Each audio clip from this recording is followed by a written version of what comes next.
Bem-vindos, meus amigos! Meu nome é Gildo Oliveira e esse é o canal 100% Abelha Sem Ferrão. Inicia-se agora a primeira semana da meliponicultura básica promovida aqui pelo nosso canal. Espero que vocês gostem. Vamos para o vídeo. Seguindo com o conteúdo, eu chamo a atenção de todos para uma ilustração que eu farei agora a respeito da nossa natureza, a nossa fauna, a fauna e a flora brasileira. A fauna brasileira ela é bem diversificada. Cada região tem suas peculiaridades, suas plantas. Algumas plantas se repetem em alguns locais, mas você não vai ver as mesmas plantas idênticas nos mesmos locais. Nunca, Nunca. Até mesmo na caatinga você vai notar a diferença entre caatinga de uma região e de outra. Mas assim, e isso não é por acaso. A natureza, como ser vivo, no planeta, ela evoluiu. E não foi uma evolução feita do dia para a noite. Foi uma evolução que demorou milhões de anos. Cada planta se adaptando e se programando para viver naquele lugar. Na verdade, a evolução é uma reprogramação natural. E isso demora muito tempo. Não é aquela coisa que você faz rapidamente, como se fosse um aplicativo de celular. Não, é uma coisa que demorou muito tempo. E isso não foi à toa e nem por acaso. Da mesma maneira, são as abelhas. Eu vou abrir aqui um parênteses para a abelha apis, que a abelha apis, sobre preferência floral, ela é uma abelha que visita praticamente tudo. Tudo. Tem flores que elas gostam mais, Tem flores que a apis gostam mais, mas ela vai em qualquer tipo de flor e de planta, desde plantas gigantescas a planta minúscula. Já as abelhas sem ferrão, elas não visitam tudo. A abelha sem ferrão, ela tem preferência floral. E essa preferência floral determina a espécie de cada região. E cada flor, ela tem um determinado horário para liberar a recompensa para as abelhas, que seria o néctar ou o pólen. Em contrapartida, essa abelha ela vai fazer o processo de polinização, vai cruzar o pólen de uma planta com outra, permitindo assim que a espécie da planta não desapareça, não morra. Em alguns países que não tem abelha, as pessoas têm que fazer a polinização manual, que é muito custo, tem muito custo e demora muito tempo, coisa que os insetos fazem praticamente de graça. E as abelhas estão no topo da cadeia alimentar, nesse sentido de polinização. Tem alguns outros animais que fazem polinização, alguns outros insetos que fazem isso. Mas as abelhas estão no topo. Frente a essa ilustração, que eu acabei de falar aqui no primeiro vídeo, que seria: que abelha criar? Que espécie criar? Na verdade, nós temos que levar em consideração o que eu acabei de falar. As preferências florais. Logo, eu tenho que determinar o seguinte na minha criação, que eu devo criar espécies locais. Espécies que estão presentes na natureza onde eu vivo.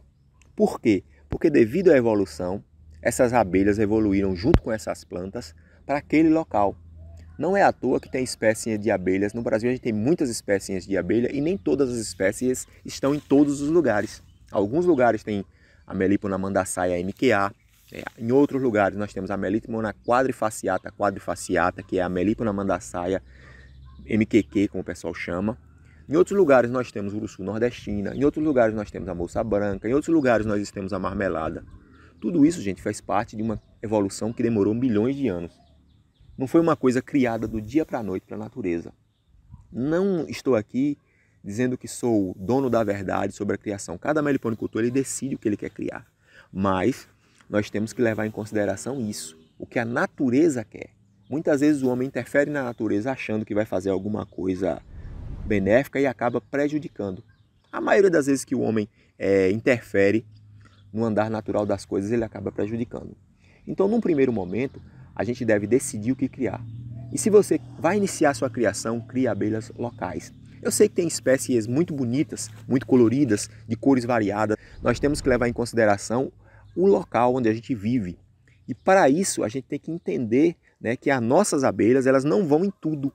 Então, se elas não vão em tudo, pode ocorrer o caso dessa abelha que é tirada do seu local de origem para outro lugar, não encontrar a alimentação necessária para ela ter um ciclo de vida tranquilo. Muitas vezes o meliponicultor ele vai ter que viver alimentando a abelha ou essa abelha nunca vai conseguir atingir seu potencial máximo. E outra coisa, né, questão de temperatura, de altitude, a gente tem que ter muito cuidado com isso, a questão de temperatura e de altitude, porque isso influencia muito. Nós temos abelha tipo a mandaçaia de chão, que é uma abelha que vive normalmente, pelo menos aqui na Bahia, nos lugares que ela é encontrada, em locais altos. Aí eu pego uma abelha dessa que vive num local alto, com altitude, né, tipo mais elevada que a minha, que a umidade é diferente, que a velocidade do vento é diferente, e exponho essa abelha a uma altitude menor, né, com menos umidade, com características diferentes. Então essa abelha ela vai sofrer. Pode ser que ela vá para frente, mas ela vai sofrer. Então o primeiro passo da sua criação, se você está iniciando agora, é escolher a espécie. E se você quer um conselho do amigo Gildo, do meliponicultor Gildo, do Meliponário Recanto da Tartaruga, crie espécies locais, espécies endêmicas. Como é que eu vou saber as espécies locais? Normalmente, em todos os lugares hoje, você encontra meliponicultor. E ele sabe, o meliponicultor antigo, ele sabe quais são as espécies que são locais. Até mesmo se você conversar com as pessoas mais velhas, aquele pessoal que morava no campo, nas roças, nos sítios, eles vão te dizer, ó, aqui antigamente tinha abelha fulana de tal. Muitas vezes ele não sabe o nome científico, mas sabe o nome popular. E pelo nome popular, dá para a gente conseguir identificar, procurando, ou fotos. Então, se você quer começar uma criação de abelha sem ferrão, tente começar certo, criando coisas que são do seu local. Ah, mas eu quero uma espécie que não é local.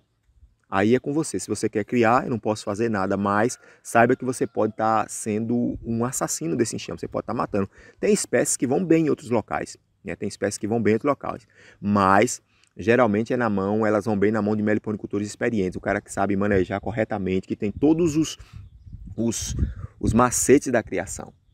E quando a gente é inexperiente, muitas vezes a gente faz o seguinte, a gente compra uma abelha cara e acaba aqui matando esse enxame. O enxame morre porque a gente não tem os conhecimentos necessários para fazer com que essa abelha progrida e vá à frente. Então tenha cuidado, ok?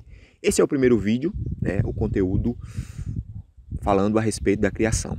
Espero que vocês tenham gostado e já sabe, se gostou do conteúdo, curta, compartilha, se inscreva, né? Deixe aquele joinha e deixe seu comentário se você concorda ou não de iniciar a criação com abelhas locais. Fiquem com Deus e eu vou ficando por aqui no Zumbido das Abelhas. E até o próximo vídeo, né, que será lançado amanhã às 19 horas aqui nesse mesmo canalzinho aí. Valeu, amigos. Deus abençoe a todos.